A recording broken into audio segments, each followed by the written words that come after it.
மாணவர்கள் எவரும் போதைக்கு அடிமையாகாதீர்கள். அடிமையானவர்கள் மீண்டதாக சரித்திரமில்லை. எனவே உங்களையும் சமூகத்தையும் பாதுகாத்துக் கொள்ளுங்கள். உங்கள் நலன் கருதி கல்வி டிவி. கல்வி தொலைக்காட்சியுடன் இணைந்திருக்கும் அனைத்து மாணவர்களுக்கும் வணக்கம். மாணவர்களே, நாங்கள் தரம் 8 சித்திரக்கலை பாடத்தினை தொடர்ந்து கற்றுக்கொண்டு வருகிறோம். அதனை நாங்கள் கடந்த வகுப்பிலே, அதாவது இந்த சிற்பங்கள் இருக்கின்ற ஆசன முறைகள், ஆசனம், அடுத்தது முத்திரைகள் தொடர்பான விடயங்களை கற்றிருந்தோம். அதை விட ஐரோப்பிய வரலாற்றுக்கு உட்பட்ட கால குகை சித்திரங்கள் தொடர்பான விடயங்கள் சிலவற்றை பார்த்திருந்தோம். அப்ப மாணவர்களை நாங்கள் மீண்டும் இன்று அந்த ஐரோப்பிய குகை சித்திரங்கள் தொடர்பான விடயங்களை முதல்ல இருந்து பார்த்துட்டு அப்படியே கற்கக்கூடியதா இருக்கும். சரியா? சரி, அப்ப பார்ப்போம். ஐரோப்பாவின் வரலாற்றுக்கு முற்பட்ட கால குகை ஓவியங்கள். சரியா? அப்ப ஐரோப்பால புராதன வரலாற்று கால குகை ஓவியங்கள் வரையப்பட்டிருக்குது. அதிகமாக எந்த கால பகுதினா கிமு 40,000 கிமு 10,000 இடைப்பட்ட கால பகுதியில ஐரோப்பால குகை ஓவியங்கள் வரையப்பட்டிருக்குது. அந்த குகை ஓவியங்களை யார் வரைஞ்சிருக்கணும்னா அந்த காலத்துல வந்து அந்த ஆதிகால மக்கள் வரைஞ்சிருக்கணும்.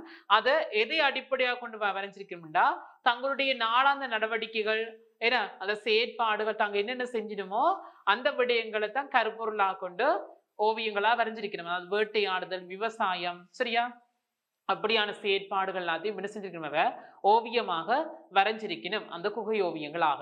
சரியா? அப்ப அந்த குகையில வந்த ஆதி மனிதர்கள் தங்களுடைய அன்றாட வாழ்க்கையில பெற்ற அனுபவத்தை கொண்டு ஓவியங்களை வரைஞ்சிருக்கணும்.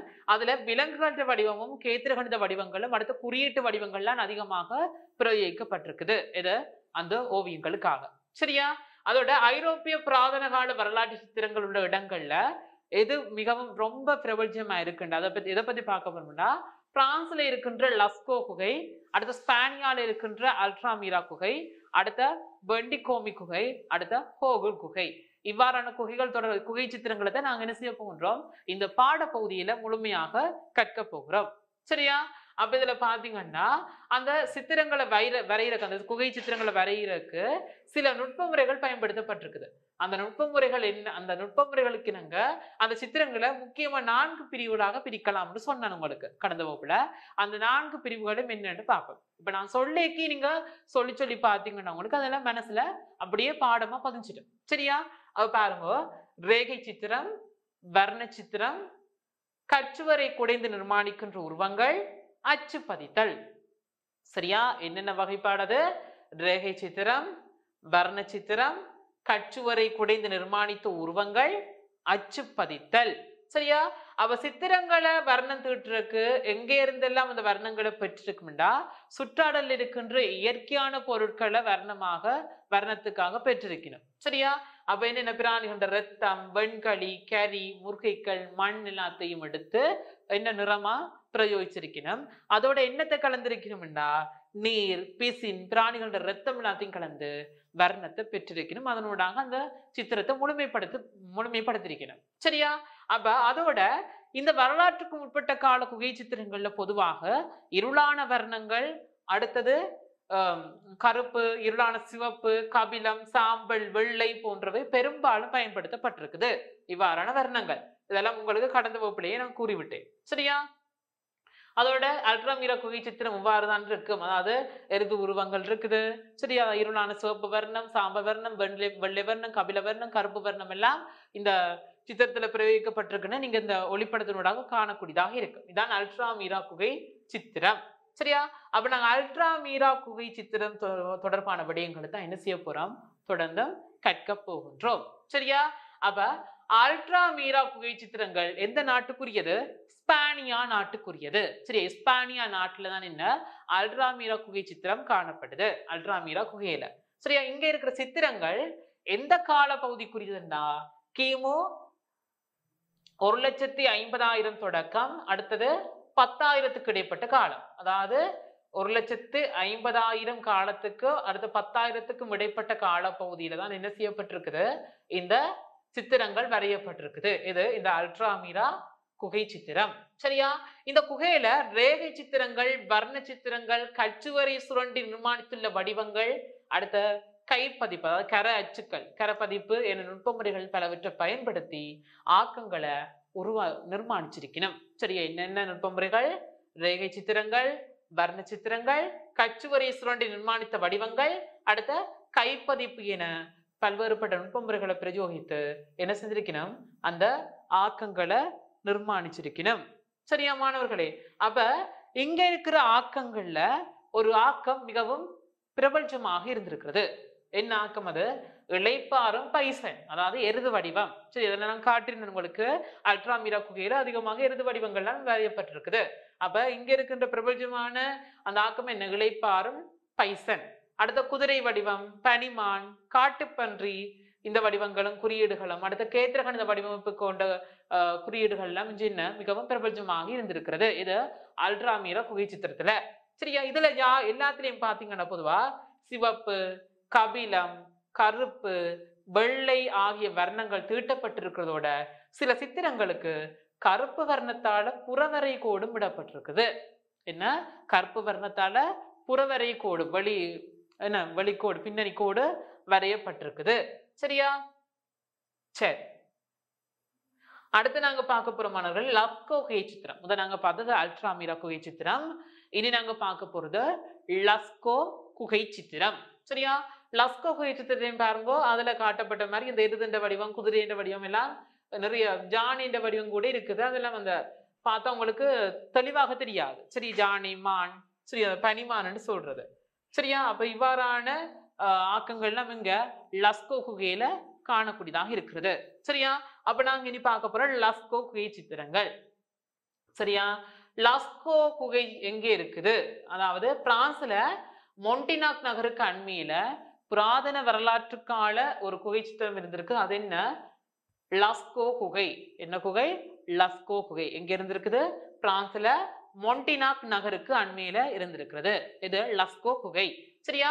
இந்த லஸ்கோ குகை சித்திரங்கள் பொதுவாக இந்த காலத்துக்குரியண்டா கிமு 15,000 தொடக்கம் கிமு 13,000 ஆண்டுக்கு இடைப்பட்ட காலப்பகுதிக்குரிய என்று சொல்லப்படுது. சரியா?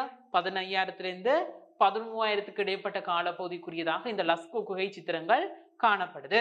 சரியா? இந்த குகையில பாத்தீங்கன்னா எவ்வாறான அந்த நுட்பமுறைகள், சரியா, அதே அல்டாமீரா குகையில பயன்படுத்தப்பட்ட நுட்பமுறைகள்லாம் இந்த லஸ்கோ குகையிலையும் பயன்படுத்தப்பட்டிருக்குது. சரியா? அதாவது ரேகை சித்திரம், வர்ண சித்திரம், கச்சுவரை சுரண்டி நிர்மாணித்த சித்திரம், அடுத்த கர அச்சு பதிப்புகள், என கை அச்சு பதிப்புகள் எல்லாம் இங்க நுட்பமுறையாக பயன்படுத்தப்பட்டிருக்குது. சரி, அல்ட்ராமீரா குகையிலையும் அதான். சரியா? அப்ப வரலாற்றுக்கு உட்பட்ட கால குகை சித்திரங்கள் பொதுவான நுட்பமுறைகளை இதை நாங்க சொல்லலாம். சரியா? சரி, அப்ப இங்க இருக்கிற சித்திரங்களுக்கு இடையே நீங்க பாத்தீங்கன்னா விலங்குருவங்கள், மனித உருவங்கள், பல்வேறுபட்ட குறியீடுகள், கேத்திர கணித வடிவங்கள் எல்லாம் இங்க அதிகமாக வரையப்பட்டிருக்கிறது. நீங்க என்ன செய்யலாம்? காணக்கூடியதாக இருக்கு. சரியா? இதுல பைசன் வடிவங்கள் பெரிதாக வரையப்பட்டிருக்கு. பைசன் எது வடிவம் இங்க என்னவா பெரிதாக, அதுக்கு கொஞ்சம் முக்கியத்துவம் கொடுத்து வரையப்பட்டிருக்கு. சரியா? அடுத்து இந்த லஸ்கோ குகை சித்திரங்கள்ல மிகவும் உன்னதமான ஒரு நிர்மாணிப்பு இருந்திருக்குது. அது என்ன நிர்மாணிப்புண்டா? 17 அடி, அதாவது 17 இன்ச் நீளமுடைய பைசன் எருது வடிவம் இருக்கிறதா சொல்லப்படுது. சரியா? 17 அடி, அது 17 இன்ச் உயரமுடைய பைசன் எருது வடிவம் இருக்குதா. அது ஒரு மிகவும் உன்னதமான ஒரு ஆக்கமா சொல்லப்படுது. சரியா? சரி, அப்ப அதோட இங்க பாத்தீங்கன்னா இந்த பைசன் உருவம் எப்படி இருக்குன்னா, அம்பு துளைத்த பின்னரும் முன்னால் பாய்ந்து வருகின்ற பைசன் வடிவமும் நிலத்துல சாய்ந்து கிடக்கின்ற மனிதன்ற உருவமும் உள்ள சித்திரம் இந்த குகையில மிக முக்கியமான சித்திரம் என்று சொல்லப்படுது. சரியா? அல்ட்ராமீரா குகையில பைசன் எருது வடிவம் எவ்வளவுக்கு முக்கியத்துவம் வாய்ந்தா இருக்குதோ அதே மாதிரி லஸ்கோ குகையிலையும் இந்த சித்திரம் மிகவும் முக்கியத்துவம் வாய்ந்தா இருந்திருக்குது. இது அதாவது அம்பு துளைத்த பின்னரும் முன்னால பாஞ்சு வர்ற பைசன்ற வடிவம், அடுத்தது அந்த நிலத்துல சாய்ந்து கிடக்கின்ற மனிதற்ற வடிவமும் மிக முக்கியத்துவம் வாய்ந்த ஒரு ஆக்கமாக கருதப்படுது. எந்த குகை? லஸ்கோ குகையில. சரியா? சரி, அவ மாணவர்களே, நாங்கள் இவ்வளவும் பார்த்திருந்தோம். என்ன? இந்த அந்த வரலாற்றுக்கு உட்பட்ட கால குகை சித்திரங்கள் தொடர்பான விடயங்களை பார்த்திருந்தோம். அப்ப அந்த விடயங்கள் நாங்க மீண்டும் ஒருக்கா மீட்டு பார்ப்போம். சரி, அதாவது ஐரோப்பாண்டு வரலாற்றுக்கு உட்பட்ட கால குகை சித்திரங்கள். சரி, அதாவது ஐரோப்பாண்டு புராதன வரலாற்று கால சித்திரங்கள் எந்த காலத்துக்கு உரியது? கிமு 40,000 கிமு 10,000 இடைப்பட்ட காலம் தான் என்ன ஐரோப்பாண்டு வரலாற்றுக்கு உட்பட்ட கால குகை சித்திரங்கள். அந்த மக்கள் என்ன தங்களுடைய அன்றாட வாழ்க்கையை மையமாக கொண்டு அந்த அன்றாட வாழ்க்கையில் தாங்கள் செய்த அந்த செயற்பாடுகளை தான் என்ன செஞ்சிருக்கணும்? ஓவியமாக அந்த குகைகள்ல வரைஞ்சிருக்கணும். சரியா? அந்த குகைகள் என்னன்னு நான் உங்களுக்கு சொன்னேன். அதாவது ஸ்பானியால இருக்கு அல்ட்ராமீரா, லஸ்கோ, பெண்டிகோமி. சரி, அதாவது அந்த ஐரோப்பாவில் இருக்கின்ற அந்த குகை சித்திரங்கள் என்னென்னு நான் உங்களுக்கு சொல்லியிருந்தேன். பிரான்ஸ்ல இருக்கின்ற லஸ்கோ, ஸ்பானியால இருக்கின்ற அல்ட்ராமீரா குகை, பெண்டிகோமி குகை, கோகுல் குகை. சரியா, இந்த குகைகள் இருக்குன்னு சொல்லியிருந்தேன். அதுல அதிகமாக விலங்குருவங்கள், அடுத்த கேத்திர கணித வடிவங்கள், பல்வேறுபட்ட குறியீடுகள் எல்லாம் அதிகமாக அதுல வரையப்பட்டிருக்குன்னு உங்களுக்கு கூறியிருந்தேன். சரியா, அதோட இந்த குகை சித்திரங்கள்ல சில நுட்ப முறைகள் பின்பற்றப்பட்டிருக்குது. என்னென்ன நுட்ப முறைகள்? ரேகை சித்திரம், வர்ண சித்திரம், கச்சுவரை குடைந்து நிர்மாணித்த உருவங்கள், அடுத்து அச்சு பதிப்புகள், அதாவது கர அச்சு பதிப்புகள் அதிகமாக பிரயோகிக்கப்பட்டிருக்குது. சரியா, அதோட இந்த வர்ணங்களுக்கு, அந்த ஓவியத்துக்கான வர்ணங்கள் எப்படி எடுக்கப்பட்டிருக்குன்னா, சுற்றுச்சூழலில் இருக்கிற அந்த இயற்கையான இதுல இருந்து எடுக்கப்பட்டிருக்கு. பிராணிகளோட ரத்தம், வெண்களி, சரியா, கடி எல்லாம் இதெல்லாத்தையும் பிரயோகிச்சு அந்த வர்ணத்தை எடுத்திருக்கிறோம். அதோட என்ன கலந்திருக்கிறோம்? நீர், விலங்குகளோட ரத்தத்தை எல்லாம் கலந்து அந்த வர்ணத்தை வச்சு என்ன செஞ்சிருக்கிறோம்? அந்த ஓவியத்தை முழுமைப்படுத்தியிருக்கிறோம். சரியா, இங்க பொதுவா அதோட கருப்பு, இருளான சிவப்பு, கபிலம், சாம்பல், வெள்ளை போன்ற வர்ணங்கள் பொதுவாக அதிகமாக பிரயோகிக்கப்பட்டிருக்குன்னு நான் உங்களுக்கு கூறியிருந்தேன். சரியா, அதோட இதுல நாங்க அல்ட்ராமீரா குகை சித்திரத்துல பொதுவா அதிகமாக என்ன இந்த எருது வடிவங்கள் இருக்குன்னு சொல்லியிருந்தேன். சரி, அடுத்த கர அச்சு பதிப்புன்ற ஒளிப்படம் இதுல காட்டப்பட்டிருக்குது. சரி, அந்த கையச்சு பதிப்பு தான் கர அச்சு பதிப்புன்னு சொல்றது. அடுத்துல அல்ட்ராமீரா குகை சித்திரங்கள் எந்த நாட்டுக்குரியன்னு சொன்னால் ஸ்பானியா நாட்டுக்குரியதுதான் என்ன அல்ட்ராமீரா குகை. இது இங்க இருக்கிற சித்திரங்கள் எல்லாம் கிமு 1,50,000 தொடக்கம் 10,000க்கு இடைப்பட்ட காலத்துக்குரியதுன்னு சொல்லியிருந்தேன். சரியா, அதோட இங்க இருக்கிற குகை சித்திரங்கள்ல பொதுவான இயல்புகள் என்ன? ரேகை சித்திரங்களா இருக்குது, அதோட வர்ண சித்திரங்கள், கச்சுவரை சுரண்டி நிர்மாணிக்கப்பட்ட சித்திரங்களா இருக்குது, அதே நேரம் கை அடையாளங்கள், சரியா, கர அச்சு பதிப்புகளை கொண்ட அந்த நுட்பமுறைகளை பின்பற்றி வரையப்பட்ட சித்திரங்களாக இருக்கிறது. சரியா, இங்க இருக்கிற சித்திரங்களுக்கு இடையே பாத்தீங்கன்னா இளைப்பாறும் பைசன் வடிவம், சரி, அது ஒரு மிகவும் பிரபலமா இருக்குது. அதோட குதிரை வடிவம், பனிமான், காட்டுப்பன்றி வடிவங்களும் இங்க மிகவும் பிரபலமான வடிவங்களாக இருக்கிறது. சரியா, இது இந்த எல்லா ஆக்கங்களும் இங்க பாத்தீங்கன்னா சிவப்பு, கருப்பு, கபிலம், வெள்ளை, சரியா, அடுத்த கடுஞ்சிவப்பு போன்ற வண்ணங்களும் அதிகமாக தீட்டப்பட்டிருக்குது. சரியா, அதோட மிகவும் சிறப்பு வாய்ந்த ஒரு தனித்துவமான ஒரு பண்பு என்னன்னா, இந்த அல்ட்ராமீரா குகையில கருப்பு வர்ணத்தான புறவரைகோடு வரையப்பட்டிருக்கும் ஒவ்வொரு ஆக்கத்திலையும், சரி, ஒவ்வொரு சித்திரத்திலையும். சரியா, அடுத்து லஸ்கோ குகையை பார்த்தினாங்க. லஸ்கோ குகையானது எங்க இருக்குன்னா பிரான்ஸ்ல இருக்கிற மொண்டினாக் நகருக்கு அண்மையில இந்த லஸ்கோ குகை அமைக்கப்பட்டிருக்குன்னு சொன்னேன். அது இந்த சித்திரங்கள் கிமு 15,000 13,000 காலத்துக்கு உட்பட்ட அந்த இடைப்பட்ட காலப்பகுதிக்குரிய கூறியிருந்தேன். சரியா, இங்கு வந்த அல்ட்ராமீரா குகை மாதிரி என்ன ரேகை சித்திரங்கள், வர்ண சித்திரங்கள், அந்த சுவரை குடைந்து நிர்மாணிக்கப்பட்ட சித்திரங்கள், கர அச்சு பதிப்புகள் போன்ற நுட்பமுறைகள் பின்பற்றி தான் இந்த லஸ்கோ குகை ஓவியங்களும் வரையப்பட்டிருக்குது. சரியா, அதோட இங்க இருக்கிற சித்திரங்களுக்கு இடையே பாத்தீங்கன்னா விலங்குருவங்கள், மனித உருவங்கள், பல்வேறு வகையான குறியீடுகள், கேத்திர கணித தளவடிவ உருக்கள் எல்லாம் இங்க காட்டப்பட்டிருக்குது. சரியா, அதோட இந்த லஸ்கோ குகை சித்திரங்களுக்கு இடையில பாத்தீங்கன்னா 17 இன்ச் நீளமுடைய பைசன் எருது வடிவம், சரியா, மிகவும் தனித்துவமான ஒரு பிரபஞ்சமான வடிவமா இருக்குது, உருவமா இருக்குது. அதை விட இங்க ஒரு பிரபஞ்சமான ஒரு சித்திராக்கம் என்று என்னண்டா, அதாவது அம்பு துளைத்த பின்னரும் முன்னால் பாய்ந்து வருகின்ற பைசன் வடிவமும், அதே நேரத்துல அந்த ஒரு நிலத்துல சாய்ந்திருக்கின்ற மனிதற்ற வடிவமும் மிக முக்கியமான ஆக்கமா அங்க சொல்லப்படுது. சரியா, அப்ப மாணவர்களே, நாங்கள் இவ்வளவும் பார்த்திருந்தோம். என்ன அந்த வரலாற்றுக்கு உட்பட்ட கால ஐரோப்பிய குகை ஓவியங்கள் தொடர்பான விடயங்களை பார்த்திருந்தோம். நாங்கள் தரமேல பார்த்திருந்தோம் என்ன பாரம்பரிய விலங்குருவங்க அலங்காரங்கள், சரியா, பாரம்பரிய தாவர அலங்காரங்கள். ஆனா இந்த தரம் மட்டும் நாங்க பார்க்க போறோம் பாரம்பரிய விலங்குருவ அலங்காரங்கள். சரியா, அப்படின்னு நாங்க என்ன பார்க்க போறோம்? பாரம்பரியமான விலங்குருவ அலங்காரங்கள் பற்றிய விடயங்களை நாங்கள் தொடர்ந்து கற்க போகின்றோம். சரியா, அதாவது உள்நாட்டு பாரம்பரிய விலங்குருவங்களும் அவற்றின் பிரயோகங்களும், இந்த விலங்குருவங்கள் என்னத்துக்காக எங்கெங்க பிரயோகிக்கப்படுது என்ற விடயங்களை நாங்கள் தொடர்ந்து பார்க்க போகின்றோம். சரியா, அன்னம் என்றது ஒரு பறவைன்ற வடிவம். சரியா, அன்னப்பறவை. இது பாரம்பரிய சுவரோவியங்களுக்கும் மரச்செதுக்கள், கற்செதுக்கள், ஜானி தந்த செதுக்கள், தங்கம், வெள்ளி, பித்தளை பொருட்கள், ஆபரணங்கள், ஓலைச்சுவடிகள் எல்லாத்திலையும் இந்த அன்னத்தினுடைய உருவங்கள் அதிகமாக பொறிக்கப்பட்டிருக்கும். சரி, இந்த அலங்கார உருவம் பொறிக்கப்பட்டிருக்கும். சரியா, அடுத்து அன்ன பந்தம். அன்னப்பந்தம் எப்படி இருக்கும்? அந்த இரண்டு அன்னங்களோட சேர்க்கையாக அன்னப்பந்தம் இருக்கும்.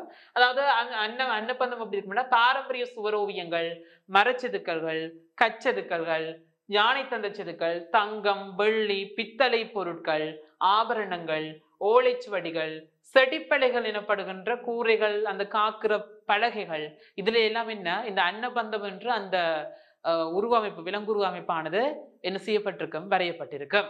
சரியா? அடுத்து 4 அன்னங்களை கொண்ட பந்தம், அதாவது 4 அன்னங்களை கொண்ட பந்தம், அதாவது பாரம்பரிய சுவரோவியங்கள். அதாவது அதுக்கு உதாரணமா நீங்க பார்க்க போனா கண்டி தலதா மாளிகையில் இருக்கின்ற இந்த கீழ் மாடின்ற உட்கூரையில இந்த அன்னபந்தத்தினுடைய அந்த உருவமைப்பை நீங்க காணக்கூடியதா இருக்கும். அங்க இந்த அன்னபந்த அலங்காராக்கம் வரையப்பட்டிருக்குது. சரியா? அடுத்த சிங்கம். சிங்கம் சரி, அதாவது சிங்கமானது பாரம்பரிய சுவரோவியங்கள், மரச்செதுக்கல்கள், கச்செதுக்கல்கள், காக்கும் கூரை, ஓடுகள், பொன், வெள்ளி, பித்தளை பொருட்கள் போன்றவற்றிலும் இந்த சிங்கத்தினுடைய உருவம் பொறிக்கப்பட்டிருக்கு. அடுத்த கிளி. கிளி மரத்தூண்கள், பித்தளை பொருட்கள்ல வரையப்பட்டிருக்கும். அடுத்து மயில், கச்செதுக்கல்கள், மரச்செதுக்கல்கள்ல வரையப்பட்டிருக்கும். அதிகமாக இந்த எம்பக்க தேவாலயங்கள் இருக்கின்ற இந்த மயிலுடைய தோற்றமானது மிகவும் சிறப்பு வாய்ந்தன்னு சொல்லப்படுது. சரி, அடுத்த நாகம், கச்செதுக்கல்கள், மரச்செதுக்கல்கள். சரியா? இதுல எல்லாம் நீங்க காணக்கூடியதா இருக்கும். அந்த விகாரியினுடைய முன்பகுதியில எல்லாம் என்ன இந்த நாகத்தினுடைய கச்செதுக்கள் எல்லாம் இருந்திருக்குது. சரியா? அடுத்து ஜாலி. மரத்தேர்கள்ல ஜாலியை காணலாம். சரியா? அந்த ஆலய தேர்கள்ல நீங்கள் ஜாலி உருவத்தை காணக்கூடியதா இருக்கும். அடுத்து எட்கந்த லிகினியா, பேருண்ட பக்ஷி, கயசிங்க, செரபந்தா. சரி, இதுகளும் என்ன இந்த விலங்குருவங்களுக்குள்ள அடங்கும். சரி, எட்கந்த லிகினியா, பேருண்ட பக்ஷி அல்லது பேருண்ட பக்ஷி, கயசிங்க, ஜெரபந்தா. சரி, இதெல்லாம் பாரம்பரிய சுவரோவியங்களையும் மரச்செதுக்கல்களையும் கச்செதுக்கல்களையும் பித்தளை பொருட்களையும் நீங்க என்ன செய்யலாம்? காணக்கூடியதாக இருக்கும். சரியா? அடுத்து விலங்குருவ அலங்கார அலகுல காணப்படுறது சிறப்பியல்புகள். அதாவது விலங்குருவ அலங்காரங்கள்ட பொதுவான சிறப்பியல்புகளை பற்றி நாங்க பார்க்க போறோம். சரியா? அப்ப நாங்க மேல பார்த்திருந்தோம் என்னென்ன அலங்காரங்கள் இருக்குது. அன்னம், அன்னபந்தம், 4 அன்னங்களை கொண்ட பந்தம், அடுத்து சிங்கம், அடுத்து கிளி, மயில், நாகம், ஜாலி, எட்கந்த லிகினியா, பேருண்ட பட்சி, கயசிங்க, செரபந்தா. இதெல்லாம் விலங்குருவங்களுக்கு உதாரணமா நீங்க சொல்லலாம். விலங்குரு அலங்காரங்களுக்கு இதையெல்லாம் நீங்க என்ன செய்யலாம்? உதாரணமாக சொல்லலாம். சரியா? அப்ப என்ன நாங்க என்ன பார்க்க போறோம்? விலங்குருவ அலங்கார அலகுல காணப்படுகின்ற சிறப்பியல்புகள், பொதுவான சிறப்பியல்புகள். சரியா? அதாவது ஒவ்வொரு அலங்கார அலகுக்கும் இயற்கையான ஒன்று அல்லது பல விலங்குகளை கொண்டு மோடிப்படுத்தி அலங்கார வேலைப்பாட்டுடன் நிர்மாணிக்கப்பட்டிருக்கும். அதாவது ஒவ்வொரு அலங்காரத்தையும் பார்த்தீங்கன்னா இயற்கையான ஒரு இதோடு சேர்த்து அல்லது அதாவது மோடிப்படுத்தப்பட்ட தன்மை. ஒரு யானை என்ன யானை தோற்றப்பாடு இருந்தாலும் அதுல மேலும் மோடிப்படுத்தப்பட்டு வேறொரு தன்மையோட காட்டப்பட்டிருக்கு. சரியா? ரிஷப குஞ்சரம். ரிஷப குஞ்சரம் என்ற அந்த விலங்குருவம் கூட அதற்கு உதாரணமா நீங்க சொல்லலாம். சரியா? அப்படி ஒரு தோற்றப்பாடு இல்லை. ஆனா ரிஷப குஞ்சரம் என்று ஜானையும் ரிஷபத்தினுடைய அந்த உருவத்தையும் சேர்த்து என்ன செய்யப்பட்டிருக்கும்? அந்த அலங்காராக்கம் நிர்மாணிக்கப்பட்டிருக்கும். சரி, ஒரு கற்பனை விலங்குருவமாக. அடுத்த உபயோகித்திருக்கிற ஊடகம், கலைத்துவ பொருளோட தன்மை ஆகியவற்றுக்கு ஏற்ப நீங்க என்ன செய்யலாம்? தளத்துக்கு பொருந்துற விதத்தில் ஒருங்கிணைக்கக்கூடியதா இருக்கும். அதாவது நீங்க என்ன ஊடகத்தை பிரயோகிக்கிறீங்களோ அதோட தன்மைக்கு ஏற்ற மாதிரியும் அந்த பொருளின் தன்மைக்கு ஏற்ற மாதிரி நீங்க என்ன செய்யலாம்? அந்த தளத்துக்கு பொருந்துற விதத்துல அதை என்ன செய்யலாம்? ஒருங்கிணைக்கக்கூடியதாக இருக்கும். சரியா? அடுத்து விலங்குருவங்களை கொண்ட அலங்கார வேலைப்பாடுகள் காணப்படக்கூடிய இடங்கள். சரியா? அதாவது விலங்குருவங்களை கொண்ட அலங்கார வேலைப்பாடுகள் எந்தெந்த இடங்கள் அதிகமாக காணப்படுது என்ற விடயத்தை நாங்க என்ன செய்ய போறோம்? தொடர்ந்து பார்க்க போறோம். சரியா? மரச்செதுக்கல்கள். மரச்செதுக்கலுக்கு எங்க வேணா எம்பக்க தேவாலயத்திலையும் இந்து ஆலயங்களையும் பார்க்கலாம். சரி, எம்பக்க தேவாலயங்கள்ல எல்லாம் இந்த மயில், அன்னம், என்ன அன்னப்பட் 4 அன்னங்கண்டு இணைப்பு, அதாவது ஹம்ச பூட்டுவ. சரியா? அடுத்து ஜாலி உருவங்கள்ல நீங்கள் இந்து ஆலயங்கள்ல காணலாம். சரியா? அடுத்து சுவரோவியங்கள். கண்டி தலதா மாளிகை இந்து ஆலயங்கள்ல சுவரோவியங்களை காணலாம். இந்த வரலாற்று ரீதியான புத்தட்ட வரலாற்று ரீதியான இதெல்லாத்தையும் கண்டியில தலதா மாளிகையில பார்க்கலாம். அடுத்தது இந்து ஆலயங்கள்ல ஒவ்வொரு தெய்வத்தினுடைய வரலாற்று சம்பவங்கள் எல்லாம் என்ன செய்யப்பட்டிருக்குமாங்க? சுவரோவியங்களாக வரையப்பட்டிருக்கும். சரியா? அடுத்து பொன், வெள்ளி, பித்தளை செதுக்கல்கள்லாம் எங்கே? கண்டி கொழும்பு தேசிய நூதன சாலையில் இருக்கின்ற அந்த பொன்னாலான வெள்ளியாளால் செய்யப்பட்ட பித்தளையால் செய்யப்பட்ட அந்த ஒவ்வொரு ஆக்கங்கள்லையும் காணக்கூடியதாக இருக்கு. சரியா? அடுத்த ஓலைச்சுவடி கண்ட அட்டைகள். சரி, ஓலைச்சுவடி கண்ட அட்டைகள் நீங்க எங்கேண்டா கொழும்பு தேசிய நூதன சாலையில காணக்கூடியதாக இருக்கும். கொழும்பு தேசிய நூலகசாலையில போய் பார்த்தீங்கன்னா இந்த ஓலைச்சுவடிகளில் இருக்கின்ற அட்டைகள்ல இந்த விலங்குருவங்கள்லாம் நிர்மாணிக்கப்பட்டிருக்கும். சரியா? அப்ப பாருங்க மாணவர்கள், இதுல அன்னம், அன்னபந்தம், அடுத்த 4 அன்னங்களை கொண்ட பந்தம் என்ன இதனுடைய அந்த ஒளிப்படம் இதுல காட்டப்பட்டிருக்கு. இதெல்லாம் நீங்க என்ன செய்யணும், வெட்டி கொண்ட கொப்பிலாம் ஒட்டி வைக்கணும். சரியா? பாருங்க. அடுத்த சிங்கையா, சிங்கம், இதெல்லாம் உண்மையான தோற்றமே இல்லை. ஆனா என்ன செய்யப்பட்டிருக்குது, மோடிப்படுத்தப்பட்டிருக்கு. உண்மையாவே சிங்கம் எப்படி இருக்குமா, அந்த உண்மையான தன்மையோட சேர்த்து மேலும் மோடிப்படுத்தப்பட்டிருக்குது. சரியா? அடுத்து பாருங்க எருது. சரி, எருதுன்ற தோற்றம் எல்லாம் இதுல தரப்பட்டிருக்கு. இதெல்லாம் அங்க விலங்குருவங்களாக வரையப்படுது. குதிரை, குதிரையெல்லாம் அதே தன்மையோடு இருக்குது. ஜானியும் அதே தன்மையோடு என்ன செய்யப்படுது, காட்டப்படுது. கிளி, சரியா? கிளி, மயிலெல்லாம் கொஞ்சம் வித்தியாசமான தோற்றப்பாடோடு இருக்குது. சரியா? அதாவது மோடிப்படுத்தப்பட்ட தன்மையோடு இருக்குது. நாகம், ஜாலி, இதான் அந்த தேர்கள், அந்த இந்து ஆலயங்கள் இருக்கின்ற தேர்ல எல்லாம் நீங்க இந்த ஜாலி உருவத்தை பார்க்கலாம். சரியா? அடுத்த சுவர் அலங்காரங்களா கூட இந்த ஜாலி உருவங்கள் நீங்க என்ன செய்யலாம், ஆலயங்கள்ல காணக்கூடியதான் இருக்கும். சரியா? அடுத்த கயசிங்க, கயசிங்கன்னு ஜானியினுடைய சிங்கத்தின் தோற்றத்தையும் கொண்டதாக இருக்கும். இது கயசிங்க. எட்கந்த லிக்னியாவும் அவ்வாறு தான் இருக்கும். அதாவது ஒரு ஜானியனுடைய தோற்றமும் அடுத்தது ஒரு பறவையினுடைய தோற்றம் உடையதாக இந்த எட்கந்த லிக்னியா இருக்கும். சரியா? அடுத்து செரபெந்தா, இதுவும் ஒரு கற்பனை விலங்குருவம். அடுத்த பேருண்ட பட்சி, 2 பறவைகிட்ட சேர்க்க மாதிரி இருக்குது. சரியா? பேருண்ட பட்சி. சரியா? அப்ப மாணவர்களே, நாங்கள் இன்று பார்த்திருந்தோம், அதாவது வரலாற்றுக்கு உட்பட்ட காண குகை ஓவியங்களை பார்த்திருந்தோம். அதே போல இந்த பாரம்பரியமான இந்த விலங்குருவங்களை பார்த்திருந்தோம். சரி, அப்ப விலங்குருவங்கள், பாரம்பரியமான விலங்குருவங்கள் என்னென்ன இருக்குதுன்னு சொன்னான். அன்னம், அன்னபந்தம், 4 அன்னங்களை கொண்ட பந்தம், அடுத்து சிங்கம், கிளி, மயில், நாகம், ஜாலி, எட்கந்த லிகினியா, பேருண்ட பட்சி, கயசிங்க, செரபந்தா. சரியா? இது ஒவ்வொன்றும் எங்கெங்க அதிகமாக வரையப்படுது, எங்க காணக்கூடியதா இருக்கும் நாம் பார்த்துட்டோம். சரி, அதாவது என்ன, அன்னபந்தத்தை நீங்க சோரோவியங்கள் பொதுவாக அனைத்துமே ஒரே மாதிரியான இடங்கள்லாம் வருது. மரச்செதுக்கள், பித்தளை, தங்கம், பொன், வெள்ளி என்ற எல்லா வகையான பாத்திரங்கள்லையும் வரையப்படுன்னு சொல்லப்பட்டிருக்குது. அதனை கச்சதுக்கள், மரச்செதுக்கள், ஜானி தந்தத்துல எல்லாம் இருக்குன்னு சொல்லியிருக்கிறேன். ஆனா இதுல சில விடயங்கள்லாம் வித்தியாசமா இருக்கும். 4 அன்னங்களை கொண்ட பந்தம் என்றா அது பாரம்பரிய சூரோவியமாக நீங்கள் கண்டி தலதா மாளிகையில் இருக்கின்ற கீழ்மாடியின் உட்கூரையில காணலாம். சரியா? அதே மாதிரி சிங்கம் என்ன மரச்செதுக்கள், கச்சதுக்கள் இருக்குன்னு சொன்னால் அதை விட கிளி மரத்தூண்கள்லையும் பித்தளை பொருட்கள்லையும் இருக்கும். மயில் கச்சதுக்கள்லையும் மரச்செதுக்கள்லையும் வரையப்பட்டிருக்கும். நாகம் கச்சதுக்கள், மரச்செதுக்கள் வரையப்பட்டிருக்கும். ஜாலி மரத்தேர்கள்ல வரையப்பட்டிருக்கும்னு சொன்னான். சரியா? அடுத்தது அந்த விலங்குருவங்கண்ட அலங்கள்ல காணப்படுகிற சில சிறப்பியல்புகள்.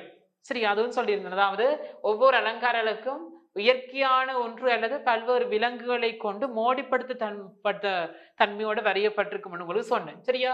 அடுத்து உபயோகித்திருக்கிற ஊடகம், கலைத்துவ பொருளோட தன்மை, அடுத்து அதுக்கேற்ற மாதிரி தளத்தை பொறுத்துற விதத்துல என்ன செய்யப்பட்டிருக்கும், ஒருங்கிணைக்கப்பட்டிருக்கும் இந்த அலங்கார விலங்குருவங்கள். சரியா?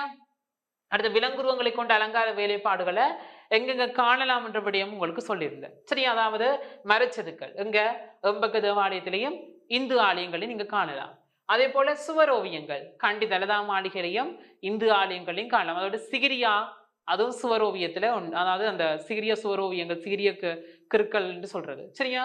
அடுத்தது பொன், வெள்ளி, பித்தளை செதுக்கல்கள் இங்க கண்டி, கொழும்பு தேசிய நூதன சாலையிலாம் இதை நீங்க என்ன செய்யலாம், காணலாம். அடுத்து ஓலைச்சுவடி கண்ட அட்டைகள் எங்க கொழும்பு தேசிய நூதசாலையில காணலாம்னு உங்களுக்கு சொல்லியிருந்தேன். அதை விட உங்களுக்கு அந்த ஒவ்வொரு அலங்கார உருவங்கண்டையும் ஒளிப்படங்களையும் இதுல என்ன செய்திருந்தேன், உங்களுக்கு காட்டியிருந்தேன். சரியா? அப்ப இதுல உங்களுக்கு எவ்வாறான வினாக்கள் வரலாம் என்ற விடயத்தை நாங்கள் தொடர்ந்து பார்ப்போம். அதாவது உள்நாட்டு பாரம்பரிய விலங்குருவங்களையும் விலங்குருவங்கள் சிலவற்றை குறிப்பிடுகின்றா. இதுல இருக்கிற சில விலங்குருவங்களை நீங்க என்ன செய்யலாம், சொல்லலாம். அதாவது அன்னம், அன்னபந்தம், 4 அன்னங்களை கொண்ட பந்தம் என்று சொல்லலாம். சரியா? அப்படி சிலவற்றை சொல்லலாம். அதே நேரத்துல மரச்செதுக்கள் அதிகமாக காணக்கூடிய விலங்குருவங்கள் என்று கேட்டா என்னன்னு சொல்லுவீங்க இதுல மரச்செதுக்கள்ல? அதாவது மயில். சரியா? அதே நேரம் அன்னபந்தம், அன்னம். சரியா? 4 அன்னங்களை கொண்ட பந்தம். சரி, அது சுவரோவியங்கள்ல காணலாம். 4 அன்னங்களை கொண்ட பந்தம் அந்த சேர்க்கையானது சுவரோவியங்கள்ல காணலாம். இது ஒரு தனித்துவம். சரியா? இதெல்லாம் முக்கியமானது. அடுத்த ஜாலி உருவம் இங்க மரத்தேர்கள்ல காணலாம். மரத்தேர்கள்ல காணக்கூடிய விலங்குருவம் எதுன்னு கேட்டா ஜாலி அலங்காரத்தை நீங்க சொல்லலாம். சரியா? அடுத்த விலங்குருவங்கள் இருக்கின்ற அலங்காரங்களை காணப்பட சிறப்பியல்பு. சரியா? அதுவும் உங்களுக்கு ஏற்கனவே சொல்லிட்டேன். அப்படியும் ஒரு வினா வரலாம். சரியா? அவ்வாறாக பெரிதாக வினாக்கள் வருவதில்லை. ஆனால் நீங்கள் இது தொடர்பான அறிவை நீங்க பெற்றுக்கொள்ள வேண்டும். அடுத்த விலங்குருவங்களை கொண்ட அலங்கார வேலைப்பாடுகள் காணப்படக்கூடிய இடங்கள். சரியா? இதுவும் முக்கியம். அதாவது மரச்செதுக்கள் அலங்காரங்கள் எங்க காணப்படுது? சரியா? காணப்படும் இடம் மரச்செதுக்களுக்கு பிரபலமானது எது? எம்பகதேவ ஆலயம். சரியா? அடுத்து இந்து ஆலயங்கள். எம்பகதேவ ஆலயம் தான் மரச்செதுக்களுக்கு பிரபலம் வாய்ந்த ஒரு இடம். சரியா? அடுத்து சுவரோவியங்கள், கண்டிதலதா மாளிகை. சரியா? அடுத்து சிகிரியா. சரியா? அடுத்தது பொன்வெளி பித்தளை செதுக்கள். இது கண்டி கொழும்பு தேசிய நூதன சாலை. அடுத்து ஓலைச்சுவடிகள் அட்டைகள் இது கொழும்பு தேசிய நூதன சாலையில காணக்கூடியதான் இருக்கு. அப்ப மாணவர்களே, நாங்கள் இந்த விலங்குருவங்கள் தொடர்பான விடயங்கள், அந்த வினாக்கள் எப்படி வரலாம், சரியா, அந்த விடயங்கள் நாங்கள் திருப்ப பார்த்திருந்தோம். ஆனா நாங்கள் இதுல அந்த வரலாற்றுக்கு உட்பட்ட கால குகை ஓவியங்கள் எவ்வாறான வினாக்கள் வரலாம் என்ற விடயத்தை நாங்கள் பார்க்க தவறிவிட்டோம். ஆகவே அதை மீண்டும் ஒருக்கா பார்ப்போம். அதாவது வரலாற்றுக்கு உட்பட்ட கால ஐரோப்பிய வரலாற்றுக்கு உட்பட்ட கால குகை சித்திரங்கள் எந்த காலப்பகுதிக்குரியது, சரி அப்படின்னு கேட்டா என்ன விட சொல்வீங்க நீங்கள்? கிமு 40,000க்கும் கிமு 10,000க்கும் இடைப்பட்ட காலப்பகுதியில வரையப்பட்டது. சரியா? அடுத்து பாத்தீங்கன்னா இந்த ஐரோப்பாவின் வரலாற்றுக்கு முற்பட்ட கால குகை ஓவியங்கள்ல எவ்வாறான விடயங்கள் அந்த இதனை அடிப்படையாக கொண்டு ஓவியங்கள் வரையப்பட்டது. அதாவது ஆதிகால மக்கள்கிட்ட நாளாந்த செயற்பாடுகள், அவை வாழ்க்கை நடைமுறைகள் தொடர்பான விடயங்கள்லாம் கருப்பொருளாக அங்கு ஓவியங்களாக வரையப்பட்டிருக்கிறது. சரியா? அடுத்து அந்த ஐரோப்பா ஆண்ட வரலாற்றுக்கு முற்பட்ட கால குகை ஓவியங்கள்ல காணக்கூடிய அதிகமான உருக்கள் என்ன? விலங்குருவங்கள், கேத்திர கணித வடிவங்கள், மனித உருவங்கள் போன்ற வடிவங்கள் அங்க காணக்கூடியதாக இருக்கும். சரியா? அடுத்து ஐரோப்பாண்ட புராண கால வரலாற்று சித்திரங்கள் காணப்படுகின்ற இடங்கள். சரியா? ஐரோப்பாண்ட புராண கால வரலாற்றுக்கு உட்பட்ட கால குகை சித்திரங்கள் காணப்படுகின்ற இடங்கள், அதுக்கு வரலாற்றுக்கு உட்பட்ட கால குகை ஓவியங்களை தருக. ஐரோப்பாவின் வரலாற்றுக்கு உட்பட்ட கால குகை ஓவியங்களை தருக என்று கேட்டால் என்ன சொல்வீங்க? பிரான்சில் இருக்கின்ற லஸ்கோ குகை, ஸ்பானியாவில் இருக்கின்ற அல்ட்ராமிரா குகை, அடுத்து பெண்டிகோம், அடுத்து கோகுல் குகை. சரி, பொண்டிகோம் அல்ல பெண்டிகோம்னு சொல்றோம், அது கோகுல் குகை. இவ்வாறான குகைகள்ல என்ன ஐரோப்பாவின் வரலாற்றுக்கு உட்பட்ட கால ஓவியங்கள் இருக்குது. சரியா? அடுத்து அந்த ஐரோப்பாண்ட வரலாற்றுக்கு உட்பட்ட கால குகை ஓவியங்களை வரையறக்கு பயன்படுத்தப்பட்ட பிரதான நுட்ப முறைகள். சரியா? என்னென்ன, அதாவது ஐரோப்பாண்ட வரலாற்றுக்கு உட்பட்ட கால குகை ஓவியங்களை வரைய பயன்படுத்தப்பட்ட நுட்ப முறைகள் என்னென்ன நுட்ப முறைகள்? அதாவது 4 பகுதிகளாக நாங்கள் பிரிக்கலாம்னு சொன்னேன். ரேகை சித்திரம், வர்ண சித்திரம், கச்சுவரை குடைந்து நிர்மாணித்த உருவங்கள், அடுத்த அச்சு பதித்தல். ரேகை சித்திரம், வர்ண சித்திரம், அடுத்த கச்சுவரை குடைந்து நிர்மாணித்த உருவங்கள், அச்சு பதித்தல் என்ற நுட்ப முறைகளை பின்பற்றி வரையப்படுது. சரியா? அடுத்து அந்த வரலாற்றுக்கு உட்பட்ட கால குகை சித்திரங்கள்ல வர்ணம் தீட்டுவதற்கு பயன்படுத்தப்பட்ட உபயோகிக்கப்பட்ட முறை என்ன, அல்லது வர்ணத்துக்காக வர்ணம் பெறப்பட்ட முறை என்று கேட்டா என்ன சொல்லுவீங்க அதுக்கு? அதாவது கரி, வெண்களி, பிராணி கண்ட ரத்தம், முருகைக்கல், மண், இது எல்லாத்தையும் என்ன அதுக்கு ஊடகமாக பயன்படுத்திருக்கணும். இது வர்ண ஊடகமா. அதோட என்னத்தை கலந்திருக்கணும்? நீரை கலந்திருக்கணும். அடுத்தது பிராணிகள்கிட்ட ரத்தத்தை கலந்திருக்கணும். அதோட பிசினையும் கலந்திருக்கணும். சரி, ஆனா இதுல அதோட இன்னொரு வினா வரலாம். அதாவது வரலாற்றுக்கு உட்பட்ட கால குகையோவியங்கள்ல அதிக அளவுல பயன்படுத்தப்பட்ட வர்ணங்கள் என்ன? கருப்பு, இருளான சிவப்பு, கபிலம், சாம்பல், வெள்ளை, இவ்வாறான வர்ணங்கள் அதிகமாக பிரயோகிக்கப்பட்டிருக்குது. சரியா? இதான் அல்ட்ராமிரா குகை சித்திரம் என்று சொல்லியிருந்தேன். சரியா?